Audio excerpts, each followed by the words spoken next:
Speaking about Atlanta base, Yes. it's all about rising. We rising to the top. We rising, and we never gonna stop.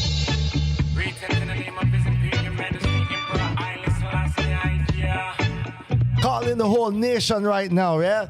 It's the Coolie Nation. This one is from the artist that goes by the name of Koulie, called Rise Again. Let's go, let's go. Rise, ye mighty people, once again. I just want to pull it up from this, so. The statement alone. What the statement say? Rise, you mighty people. Mm-hmm. Oh, talk to them. Marcus Garvey words that.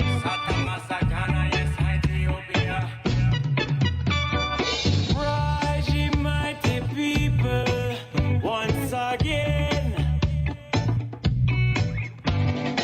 Rise, ye mighty people, here we come again. Wave the flag for the great gathering. Wave the flag for the great gathering of Jah people. Of Jah people. I sight the conquering the lion who are waiting Zion. Empress men and keep the thing balanced. The last and keep our agitation. We don't deal with no discrimination. I'm man who that never be a AI. Nobody send your CIA. Babylon think it's a game to them the eye. In that they rubble them in trouble with the most high. Say, rise ye mighty people. Yes. Once again. Rise once again, you mighty people. Rise, rise, rise. Message in the music. Oh, you mean? Let's introduce our good friend to everybody. Now, we've heard the saying, there's nothing new under the sun when it comes to the art form of music. This may not always be accurate. History has confirmed that innovation is constant, especially in an industry that you thought that you knew. Speaking of which, in the reggae world comes an exceptional talent. You should know Richard Coolie Glass. Tell us where you derived this name Coolie from. Well, you know, I mean, so pretty much it's like I'm what they would call like a Yankee or something, you know what I'm saying? Because I wasn't born on an island. However, I always stuck to the culture. My granddaddy is from Trench Town, my grandma is from Kingston, and so when the people would come over, you always hear them say, yo, the boy look like a coolie, you know. He might look like a coolie. So I always heard that term. So I said, man, yeah, that's something that'll actually stick with me, you know? Yes. So I just embrace it, yeah. So how do you react when, I have to mention it because, you know, in the Caribbean, we can often use these words as, you mix up, man. You know, you mix it a whole heap of things. So how do you react to that kind of energy? You know, honestly, I love it. I mean, I honestly love everything about culture personally, you know, the good with the bad. So, I mean, hey, it is what it is, you know what I'm saying? We're still a blessed people, so. Yeah, I love it. I love it. There you have it. How were you able to stay so strongly rooted? As you were born in Florida, correct? Miami, Florida, yes. Right. So how are you able to stay so connected and rooted to Jamaican culture? You know what? I honestly, I give thanks to my grandparents. They set the foundation or the groundation. Mm-hmm. Also, my mother, you know, my mother was also more Americanized when she come to the States, but granddaddy and grandma, they always kept the culture serious. They always cooked certain food. They always, my granddad was the type where like, he never lose him accent, you know. Yeah. He was here for years, but it was just still so thick. Right. And when my friends would come around, it was like, he would talk to them and say, yo, what is he saying? They, you know, so I had to interpret for them. So it's my grandparents, yeah, for sure, that laid that groundation for me to maintain, you know, a rootical type of youth. Yeah. And you know, the music, all right, and the imagery you set forward of Rasta. Mm-hmm. So where did that come from? Was you coming from a Rasta family or something that you found on your own? You know what? I don't come from a Rasta family at all. I had certain people in my family that were Rasta, but when it comes to, I was raised by my grandparents, and they end up, you know, when they come here, they return Jehovah Witness and them start for study and thing. Mm-hmm. I personally, you know, as the time was going by, just in high school, I said, yo, man, I seen a picture. My auntie was moving out. I saw a picture of Bob Marley's Soul Rebel album. Yeah. And I just looked upon it and I said, yo, man, this man powerful, you know what I mean? And I started just studying. And it happened to be a Rasta that opened up a bookstore close in the neighborhood. And so I just started to go there and study and get books. And the elder Rasta would just give out books. And I would just read. And I say, yo, man, it's something to this thing right here. You know what I mean? A lot of people try to take it like it's a herb thing or a funny business I go on. No, man, this thing is serious, man. I'm saying is His Imperial Majesty is in a lineage of King Solomon and King David. This is factual. You know what I'm saying? And that is the same lineage of Christ. Right. You see what I'm saying? So it's a power to it. It's a serious thing, but people take it for like a joke type of business. You know what I mean? Yeah. So it's bigger than just, music. It's even bigger than music. Right. Reggae music is just something that come from the people that, you know what I mean? Yeah. And I've done more studying. The people that call it reggae music, the first people that actually call it reggae, when them just a junker, they weren't even Rasta. Right. You know what I mean? Right. So yeah. Do the reggae. Reggae in your jaggy. You know what I'm saying? Yeah. Them type of, yeah. Yes, I think it was really Bob who came along and with him championing or even like an evangelist for Rasta, brought reggae with the Rasta together, and so people have then put them together. Combine the thing. Yeah. Right. Yeah, for sure. So, but Rastafari is a historical thing, you know what I mean? Yeah, man. Because I guess like they said, the Queen of Sheba go to visit King Solomon, she give birth to Menelik the first. And then that's where the monarchy, the thing just stretch out, you know what I mean? Right. So yeah, the lineage. Rise Again. Tell us about that song. Just one of those songs where you're just influencing your study, and like it's a time where our people definitely need to just rise up and more just be focused on each other, and just know our value that we bring to the world. Yeah. Also just, Marcus Garvey, like this particular thing right here, I'm so honored. It's such an honor because Marcus Garvey don't necessarily get the when you think of like when them put the thing out there and it's like Black History Month or them something. You don't hear the youths really talk about Marcus. You know what I mean? Right, they more they more push like the Malcolm and you know what I mean? Yeah. The Martin. Right. It's Marcus is a very powerful leader as well. So that's something to be expressed. Precursor to those guys. Without before right. Just, I remind people that Malcolm X's father was a Garveyite. Yes, right. You see it there. Yes, I. So yeah, growing up with the thing. So the Marcus Garvey Symposium is going on this Wednesday. Yes, and you're going to be performing. Yes, I'm ready. So tell us about that set. Why is this important for you? You just mentioned the importance of Garvey in general, but for you to perform. Yeah, it's one of those things where it's just something that come full circle. You know what I mean? Like you grow up and your influence, or you read and study certain things, but you never know that you'll get a chance to actually perform for something that means so much, And actually for the third annual symposium in Atlanta, it's a big thing. The number 3 powerful, you know what I mean? Yeah. That's a powerful number. So yeah, it's a great thing. I just give so much thanks for the strength and to represent in such a way, and for the lyrics of the song to actually align with what Marcus Garvey I said too, So yes, it's like people. Yeah, you see, right. So it's like it aligned perfectly, and I just give thanks to the Most High for it. Yes, sir. Yeah. Yes, I am. More music. Power. This is Coolie, y'all. Oh yeah, I never know you get this one, Hey, we're bad wrong here, man. Many sick be nourished, hungry be fed. No Rasta principle in my head. Get a you don't bow with the pound or pen. You have to pay back everything with the interest. Can't trust the money when them want invest. Can't sign any paper them present. You have to make sure that the thing makes sense. Can't say a star, you can't pay your rent. Champion sound one it for the medic. 3 more shots in the year for the dread. Redemption is night, Marcus Garvey said. Redemption is night, Marcus Garvey said. Redemption is night, Marcus Garvey said. Redemption is night, Marcus Garvey said. Oh yeah. Yes, Marcus Garvey said. Blows. Pull up. Blows. His name is Coolie. Not easy enough. Stop everything. Let's talk about the song. Let's talk about the song before we play some more. Once again, powerful lyrics, sitting on the rhythm, writing it.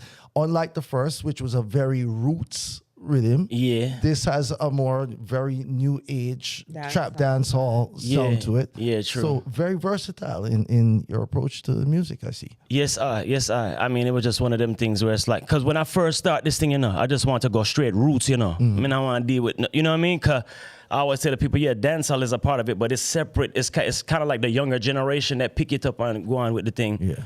But it's different. Reggae and dancehall is different, just as far as even instrumentation or just how the thing is played. Yeah. I love the dancehall music, but I don't always like the message in the dancehall. I can't lie. You know what I'm saying? Especially more with the new age thing, with them just a chop and Ray and tape. But so I said, well, I'm gonna do the dancehall. If I do a dancehall song that's more up in BPM and speed for the youth them and for the younger generation to like it, it will have to have a message as well. Right. You see what I'm saying? And so the sick be nourished, hungry be fed. These are Rastafari creed. You know what I'm saying? Sick be nourished, hungry be fed, age be protected, naked be clothed, infants cared for.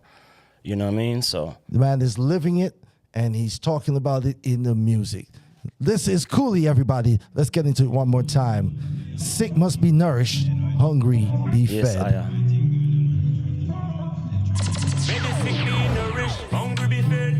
Rasta principle in me head. Get a you don't bow with the pound or pen. You have to pay back everything with the interest. Can't touch the money when you want the best. Can't sign any paper them present. You have to make sure that the thing makes sense. Can't say a star, you can't pay your rent. Champion sound one hit for the bed. 3 more shots in the year for the dread. Redemption is 9 Marcus Garvey said. You claim defeat without no confidence. Medicine be nourished, hungry be fed. No Rasta principle in me head. Get a you don't bow with the pound or pen. You have to pay back everything with the interest. Medicine be nourished, hungry be fed. No Rasta principle in me head. Get a you don't bow with the pound or pen. You have to pay back everything with the interest. Champion sound one hit for the bed. 3 more shots in the year for the dread. Champion sound one hit for the bed. 3 more shots in the year for the dread. No trust the principle in me head. Get a you don't bow with the pound or pen. You have to pay back everything with the interest. Medicine be nourished, hungry be fed. No trust The voice of the man, Coolie, joining us right here on the Island Heat Radio Show podcast. Beer vibe. Big music, big music, big music. Once again, the message in the music, you can't deny it. You're living and you're talking about it. Yeah, for sure.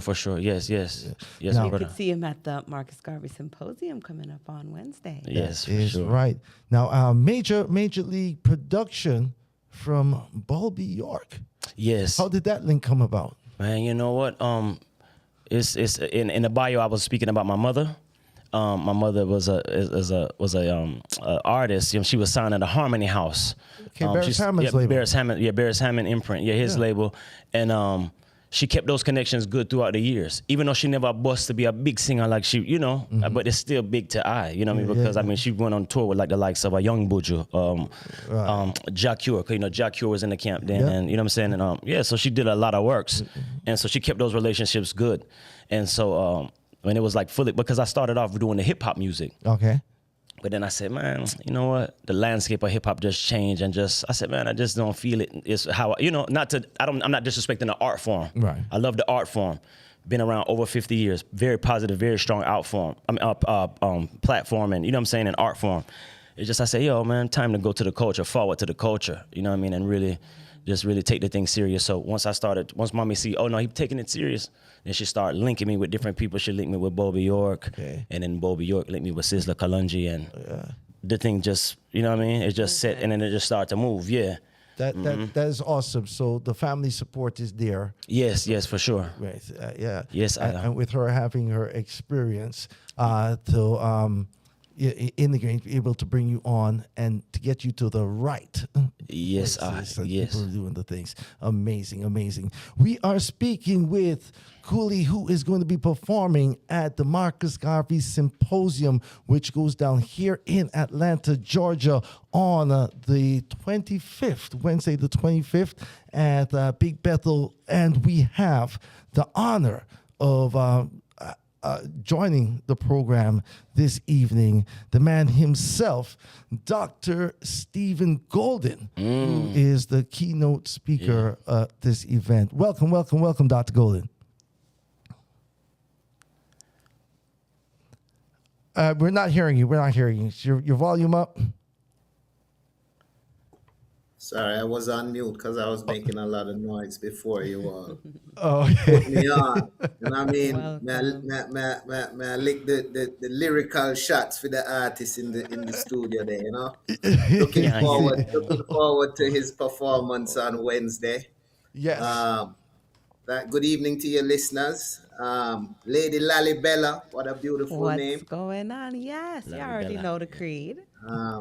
Rascoolie in the place and everybody. I know I'm going to see you guys live and in the flesh in on Wednesday, right? This Yes. is the third time we're bringing this to Atlanta, and we really want to make Atlanta, which is the black mecca of the 21st century. You know, we want to make that the Atlantis, first how you black city mean? to raise the cry of remembrance of the ancestors, and their Holocaust, their journey through the Ma'afa. Because Yes. March 25th, of course, has been declared an International Day of Remembrance for the victims of slavery, the transatlantic slave trade. And that's been so since 2008. So we're really making a big push this year to lift the profile of that. I mean, the world Yes. recognizes the Holocaust of other people with great fanfare each year. You know, Yes. we still wear poppies in Jamaica in November. Mm-hmm. School children do it, but we've never had a day recognizing our own Holocaust. You know, what we call Right. in the Swahili word the term the Ma'afa. So that's what this is about. And that date also happens to be the anniversary of Garvey's first public lecture in Atlanta, which took place on March 25th, 1917, at Big Bethel AME Church, of course, the oldest African church in this new black Mecca. And so we give thanks to the sons of Allen there, to the social commission of the church, and of course to the resident pastor, Reverend Dr. J. Augustine, for having us. Definitely major event, so very important. Third year in a row, right? It's going to be an annual event. I was there last year, and it was so moving, and I felt that the whole place should be packed. And so this year, I want to make a concerted effort to do everything I can to make sure that we get more and more people into that building. Coolie, you were mentioning earlier that a lot of people don't know or understand the works of a Marcus Garvey. And I think we need to do, especially for our younger generation, Yeah.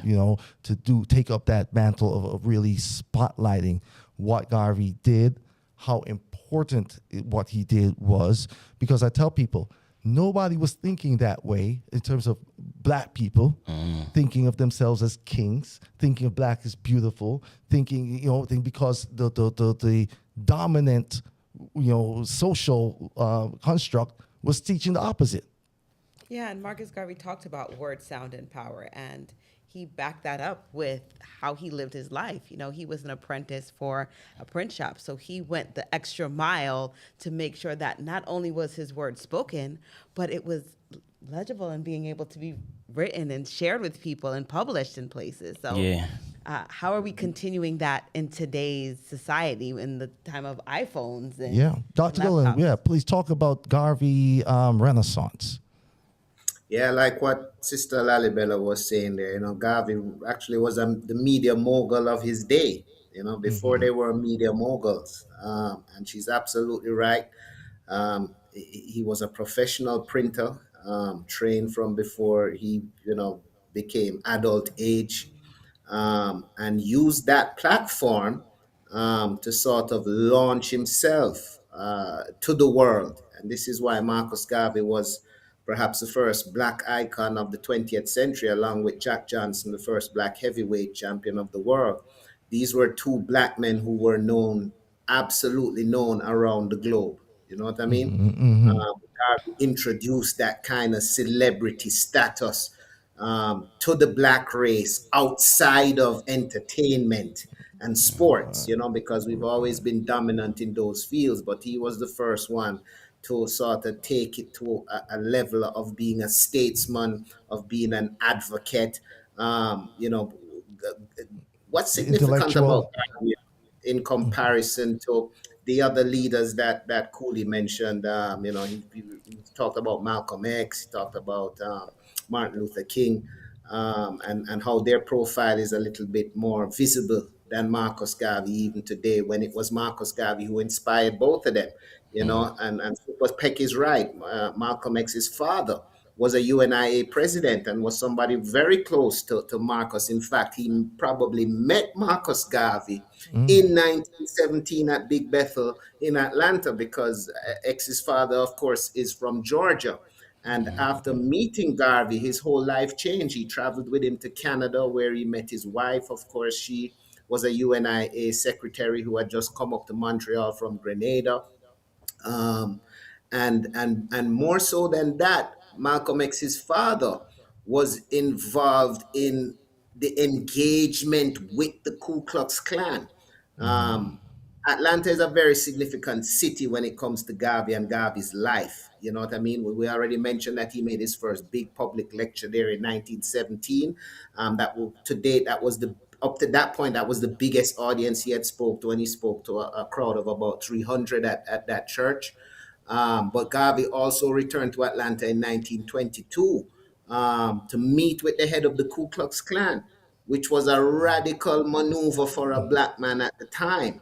And a Right. lot of people, know the story of how the Garveyists tried to use that against Garvey. But for those of us who understand just how much damage the Klan was doing and know the real story of why that meeting had to take place, it really had to do with the fact that there were armed, violent clashes between UNIA divisions and Klan chapters, particularly in the South, in places like Key West and Miami and coming up to Atlanta. Malcolm X's father had his own particular history with the Klan, the fact that two of his brothers were murdered by the Klan while he was in Georgia, and the fact that he himself died under questionable circumstances, some believe assassinated by a faction of the Klan, which was known as the Black Legions of the time.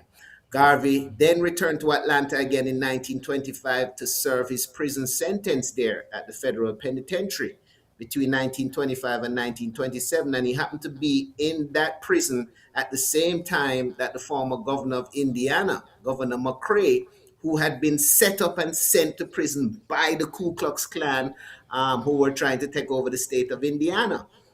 So anyway, I don't want to go too much into that. This forms part of some research that we've done over the last couple of years in preparation for a second film on Marcus Garvey. Of course, we screened the first film on Marcus Garvey at the Symposium last year, and we hope to have a second one ready maybe for next year or for the fifth year.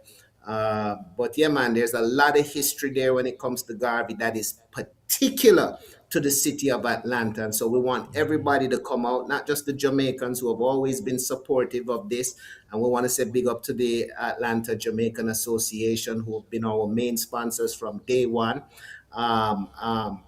But we want everybody, African Americans, Afro Canadians, Afro Latinos. We want everybody to come out, because we are also recognizing 1526 being the start of the commercialization of chattel slavery, and the year in which the first ship carried enslaved Africans not only to the Americas, the first one going to Brazil, but it was also the year that the first enslaved Africans were brought to America in what is now the border of Georgia and what is that, South Carolina. Everybody talks about 1619, about, the arrival of enslaved Africans, but the first enslaved Africans arrived in America in 1526. It's just that they were able to kill their enslavers, escaped into the interior of the country, where they merged with the native Indian groups. And so white history wrote them out and don't talk about them, but they were also amongst the first Maroons, the first freedom fighters on this continent, and represent a legacy. So we're also recognizing the 500-year marker of that, and also 100 years since the creation of what is now known as Black History Month last month, which started as Negro History Week in 1926. So these are significant milestones we're recognizing, coupled with the fact that it is a UN recognized international day, and based on the foundation laid down by the fact that this is also the day that Marcus Garvey first came to the city of Atlanta. Yeah. Amazing. None of this is by chance. Everything is aligned. So much knowledge, so much information just in a few minutes there. Thank you. That's amazing. Now, you have a book that, and I'm loving this because Coolie you're using lyrics, positive lyrics to get messages across, and you're speaking, educating, the massive that way. And I think it's so important that our children also get these messages, but it's got to be able for them to digest, right? Yeah. And the good professor has a book out called Daddy Marcus Nursery Rhymes. So Yeah, tell man. us about this. Tell us about this book and the importance of providing this kind of knowledge and information to our children. Yeah, Daddy Marcus is our response to Mother Goose. And so many grew up, so many of us in Jamaica, in the English speaking Caribbean, even in the United States to an extent, grew up on these old British nursery rhymes that were compiled at some point under the moniker of Mother Goose Nursery Rhymes and Fairy Tales. And this was part of a project we developed when we were chairing the Garvey Studies Department at the Heidel Group of Schools. As far back as 2009, I think we began writing these nursery rhymes in 2017. And we've just published them last year. That probably doesn't say nothing good about me, but there's so many projects that we're involved with. We Congrats. still have projects we have thought about a decade ago that we haven't gotten around to actually realizing, but we finally got around to doing this one. And what that is based on is the fact that we research the history of some of these nursery rhymes. And let me preface this by saying that the early childhood age of education is the most fundamental part of your education in terms of your memorization. The things you learn between the ages of 3 and 7, you never forget for the rest of your life. I mean, you could even get Alzheimer's and forget your own wife's name. You could forget your own children's name. But the things that you learn between the age of 3 and 7 stay with you to the grave, regardless of what happens to you. And it made us say, well, what are we teaching our children between these Right. age? And so it comes back to nursery rhymes, which teachers use as a program to develop your memorization, and to begin your journey into learning. And I said to myself, but have we ever stopped to dissect some of these nursery rhymes and really look at what we were planting in the minds of our children at the age where they will never forget it? And Right. so we did this with young people too, and it was very revealing. I mean, we broke down nursery rhymes like Baba Black Sheep. Have you any wool? Yes, sir, 3 bags full. Check the next line. One for the master, one for the day, one for the little boy who lives down the lane. Well, who is the little boy? And what's down the lane from the master's house? And why is there a master in the first place? And how come the little boy don't live in the house with the master and the Dane? He's obviously not their son. That's the Right. slave master, Yeah. and who lived in the slave quarters, right? So what we did was to take those nursery rhymes and decolonize the narratives, reclaim the narrative. So we turned Baba Black Sheep into Bobo Ashanti, which says, Bobo Ashanti, have you any brooms? Yes, I, 3 bags full. One for the prophet and one for the priest, one for the black king crowned in the east. And we offered it as a Bada. solution now to the fact that why are our teachers in the 21st century still teaching these nursery rhymes like Baba Black Sheep? Baba Black Sheep was written in 1744. We learned it when we 1744, were at young. the That's time it. You said by it. when our own ancestors were being enslaved by the very people who were writing these nursery rhymes. And here we are 300 years later almost teaching them to our children, we the descendants of the enslaved. And anyway, we're gonna go into it on Wednesday. That's a very exciting thing. We turned London bridges falling down into Timbuktu is going up. We turned Little Miss Muffet, who sat on her tuffet. We turned that into Little Miss Lou, who was cooking her stew. The fact is that Yeah. as Jamaicans, one, and as Africans above that, we have a rich enough history and culture going back to the beginning of time that we don't have to be regurgitating the nursery rhymes of other cultures, particular cultures who were hostile to us at the time that those nursery rhymes were written, and teaching them to our children, not knowing that we are the ones planting the seeds of white supremacy in the minds of our children. And when they grow up now and they start bleaching, and where they can only envision kings and queens as coming from England and Spain, because that's what we taught them at that impressionable age when they couldn't forget it. We create these problems for ourselves because we haven't applied the right solutions. So, this is Garveyism at the early childhood level. Marcus Garvey said we must inspire literature and promulgate a doctrine of our own without any apologies to the powers that be. And that's what we're doing. Some people think when you teach Garveyism, you must be teaching them about the life of Garvey. I can give you a 3-hour lecture, which is Garveyism, without mentioning Marcus Garvey one time. You know what I mean? If I want to teach you about the life of Marcus Garvey, that's called a history class.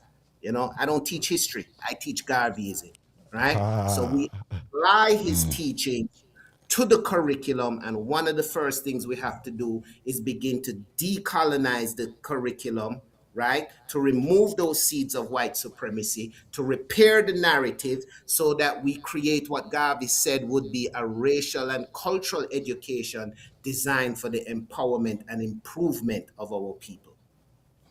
There you have it. Bila. Yes, Powerful. indeed. It's a lot, brother. It goes down this Wednesday. Big Bethel AME Church in Atlanta. This is the 3rd annual Marcus Garvey Symposium in recognition of the International Day of Remembrance of Mafusat. Excuse me, let me say that right. Mafa. And that is Ma'afa, the African Holocaust. So more important, I cannot stress this for anybody who's listening in, anybody following the show and the program. Come on out and let us celebrate us. That's what I found this is. It's a celebration of us and who we are and who we really are. Yeah. Right? Because as the good doctor was saying, right, we grew up with a certain socialization happening, and none but ourselves. Yeah. Free our minds. Yes, Yeah. indeed. And so that is what it's all about. Dr. Stephen Golden, thank you so very much for joining us on the program tonight. We definitely hope in the future to have a long, full session, in-depth conversation with you. So much knowledge, so much education. We thank you for stepping up to the plate and to championing this cause and to making sure that, as you say, it's not just the history of Garvey, but Garveyism itself, what it means. So thank you so very much. I appreciate you so much for what you do. Thanks for having me, and I see you guys on Wednesday. Yes. Before we let the good doctor know, last week we did the program. It was entitled "The Women of Union," right? And we mentioned Garvey's wives and some important females that were alongside. And, you can't, I believe, king can't do anything without the queen, right? So we're going to introduce the queen into the conversation just a little bit here. This is music from Empress Golding. This is called Love Never Hurt Nobody. Some say scheme,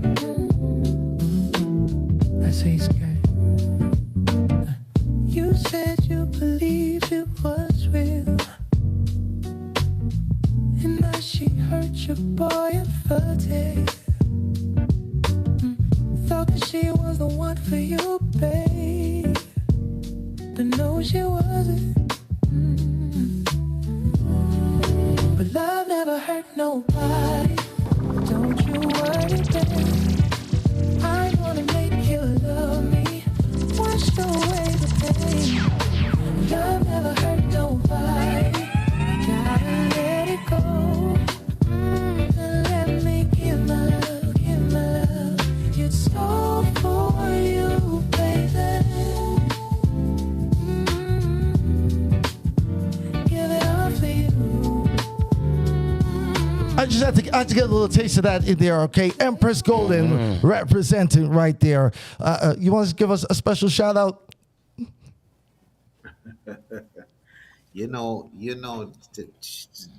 That's a song I haven't heard in a while. Yeah. She did that long before I met her. But Okay. yeah, man, let me give her a shout out. She's right downstairs now. Actually, I just passed her. Niceness. So I should have told her to tune in if I knew you was going to play the music. It looked like she was almost dozing off with my daughter on the couch, so I didn't want to trouble it. Lovely. well, you can let her know, right? We're gonna keep her in rotation here on the Island Heat because it's great music. It's great music.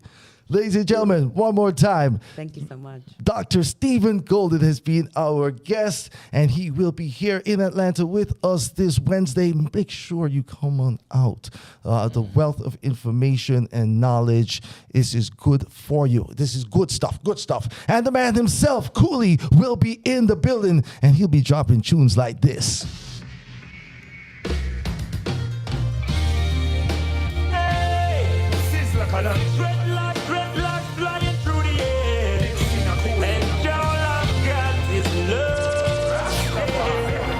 Hey, do you really love me? Yeah. Rastafari. Do you really love me? Gracious love. Big up our music lovers. I'm a reggae rocker. Do you love me? 6 feet tall, straight from over the old. Do you love me? The voice of Coolie alongside Sizzla Kalonji. Play the music that I love. Right now. Do you love me? Vibrations sent from One time for my Inner Circle fans, yeah. Yeah. Yes, I. She's a rocker, she's a rocker. Rocking to my melody. I'm a rockin', you're a rockin'. To my reggae melody. Yeah. She's a rocker. Rocking to my melody. I'm a rockin', you're a rockin'. To my reggae melody. Roots rocking, there ain't nothing lacking. Foundation groove, there ain't no stopping. East, west, north, and south, that's what's happening. Article vibration, that's what's popping. Hey, man and woman, they in a rope and up style. Original tip is hardcore to decide. The music is love, the vibration so high. Girls, tell me that you love me and my face, you put the smile. There you have it, y'all. Big music for the man Coolie alongside Sizzla Kalonji. Yes. Yeah, you did say that Bobby helped to make that connection. Yes, for sure. Were you able to be in the studio with Sizzla at the same time, or did you have to just send the files? You know what? I was in Jamaica. I was just waiting for, you know what I'm saying, waiting for the general to forward, but he was really busy at the time. See. And but I did get a chance to go to Judgment Yard. I went to Augusttown and visit the Judgment Yard, you know, the compound. Right. We forward there, walked through a few gully and thing, and then, you know what I mean? Next thing you know, the general himself just forward out there, you know? Yeah. Gave me a link and just talked to me, you know what I mean? Took a picture with me and just reasoned with me a little bit. Yeah. And that's like a true milestone as far as just my career thus far, you know? Definitely, Yeah, definitely. big milestone, because that's an icon right there, so I can't even repay him for the strength that he give me for that right there. So, you know, so I give thanks for that. Right.